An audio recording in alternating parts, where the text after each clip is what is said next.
We are looking to enhance the top Trumps project from the YByte Python curriculum available at www.ybyte.in. In this video, we'll see an interesting twist to the gameplay, which will hopefully make it more exciting. Basically, remember in the class game, when a player or a computer wins, both the cards that are on stake go to that particular player. So, for example, if the player wins, then, well, computer card as well as the player card come back to the player. And if the computer wins, both the cards go to the computer. But then we can enhance this by adding another twist, by adding an extra penalty in case the margin of victory is very high. Now, how do I know the margin of victory is high? Remember, we already know the ranks of that particular card with the category that we are choosing. And if it turns out that, look, the difference between these two ranks is large, we know that there has been a huge margin of victory, in which case we are going to put an additional penalty.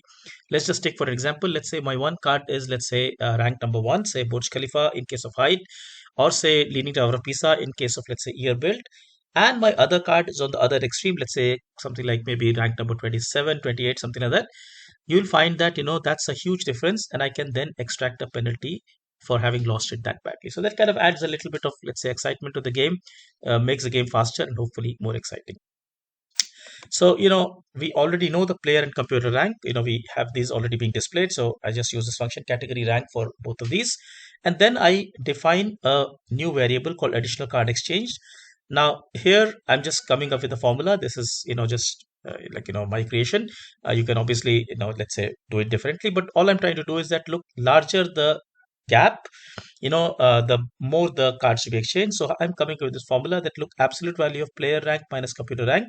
Notice I may be, a player may be winning or the computer may be winning, but doesn't matter because, when I do the absolute value, this will always result in a positive number. And that's what we want. And I'm then saying, okay, let me do a floor division with 6. Now, obviously, this is just arbitrary. It can be done differently. You can have a different formula here. But in my scheme here, if the gap is, let's say, 1 to 5, then there is no additional card to be exchanged because that's considered like close enough. If the gap is, let's say, 6 to 11, then there is one additional card to be exchanged. Gap is 12 to 17, there are two additional cards, and so on. So kind of like at most, say 5 additional cards could be given away in case of extreme, let's say extreme situations. One is, let's say, the leader of the pack, and the other one happens to be really the last one in that category, right? So I hopefully, this makes the game faster. But there is a caution to be taken.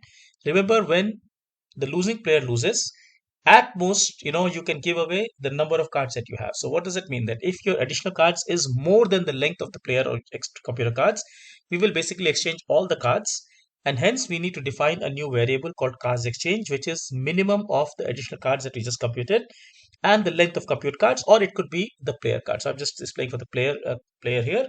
So basically I'm going to say, okay, look, computer is going to give you all your cards, and basically that's it, right? In case if this happens to be bigger, right? So I'm taking the minimum here. On the other hand, let's say my length of computer cards is, say, 12 and additional cards is 3. Well, I will give you 3 cards. So that's the main operation. And to implement the card exchange itself, again, I'm showing from the player's perspective. So basically I put a for loop. I know how many cards are going to be exchanged. I basically go and create a new list here, which is an empty list, and I keep on appending to this the top values of the computer cards, right? So essentially, notice I do pop 0, but then since this is running in a for loop, I do pop 0, then I do again pop 0, again pop 0. So top, let's say 2, 3, 4, whatever number of cards come back to, let's say, my new cards, and then I go and extend the player cards with the new cards. So this is the idea. We will do the same thing for the computer cards. So let's see this working. Like I said, this makes the game faster and more exciting. So I come back to my class project over here. I come back to the project that I was developing over here. I'm going to make a few changes. First thing first, I'm going to get player rank and the computer rank as a variable. So let me just do that right now. So when I'm going to say, well, player rank is, let's say, this. Say compute rank is, well, exactly the same thing for the computer. Anyway, this was always there. So I just, this information was, let's say, always available. And I'm going to say, look, this should be player, say, rank, and this should be, say, compute, uh, let's say, rank. So nothing changes here. Now I'm going to figure out the additional cards that will be exchanged. So, let me just put that piece of code over here. So basically, I just put a variable here called, let's say, addn say cards exchange, is, well, like I said, app's value of, uh, say player rank minus the compute rank, um, and say floor division 6. Again, just arbitrarily chosen this formula, but the important bit is the apps. So which makes sure that I always get a positive number. In fact, we have seen this before also in the metro map project for a similar reason. Apps will always give me a positive. Now, once this happens, well, I will have to figure out, look, I've taken, for example, if the winner is player, so player definitely gets the two cards to start with. So takes from the table card, so nothing changes there. Now I will, so let me just do this here. Now I'll ask myself a question. Okay, look, how many, I know the additional cards penalty is, let's say, whatever number coming in, but then the cards that can actually be exchanged, let's just call it cards exchange. So let's say cards exchange, maybe CH is, well, min of, say, additional cards, uh, additional cards exchange, and the len of, say, compute cards. Because remember, in this case, player is going to get cards from the computer, so I must go and find the min between these two. And having done this, I know this many cards have to be exchanged. I will create a list called new cards. Say new cards is an empty list, and I just put a for loop here. I don't really need the counter, but just a repeat loop here.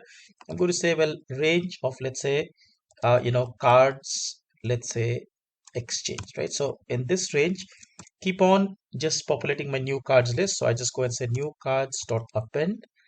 um, Notice I will use a pop statement, so that will automatically remove cards from the computer cards, and that's what I wanted anyway, right? So I'm just going to say compute cards dot pop 0. So I'm always taking the first item, zeroth item actually, and putting it, let's say, onto new cards. And having done this, I will go and say, well, player cards dot extend, because remember, my this list entirely has to be added back. uh, let's say new cards, so the new cards will go to the player card. Right now, exactly same thing has to happen when the player wins. In fact, we will go and do the same thing here. So maybe just say, I'll just put this additional card exchange. Card exchange. Okay, so I will do the exact same thing here. C and say Control V. But in this case, the difference is, now I'll be looking at not the, I mean, basically situation is when computer has won this, so players must be giving the cards. So hence this should be, say, player cards. And here I just look, let's say, player cards dot append 0, and of course this should be compute cards. So computer gets the cards in this time, right? And that's really it. Now, one thing to keep in mind is that, notice I am, at most giving away, let's say, all the cards that I had, which means that at the end of this step, it's possible that the length of my cards has become 0.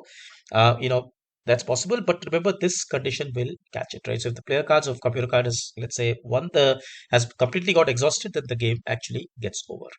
Let's see this working. So when I, let's say, do a training. So look, I've got a building, Shard London, a moderate card, not all that great. Let's try time to build as a metric. So T. Well, so I got a good victory. In fact, my rank was 6 and computer's rank was 24. So I've really won this well. I'm expecting 3 more cards coming out. Remember, it was 15-15 to start with. At the end of this, I end up with 19 cards and computer is with 11 cards. Because remember, it would have become 16 and 14, but then 3 extra cards came to me, and that's why it's 19 and let's say 11. So this time round there's a draw, so let's see if I can resolve this. Player card is again moderate. There are 2 cards on the table right now, so I'm going to, let's try, hopefully win this. So let me just try to get, let's say, height doesn't look, so let's say year built. Okay, so again I won this, but then the gap is not all that much, so essentially I just expect no more extra cards to come back. Notice I'm at 21 now because they were 18 and 10 and 2 are on the table.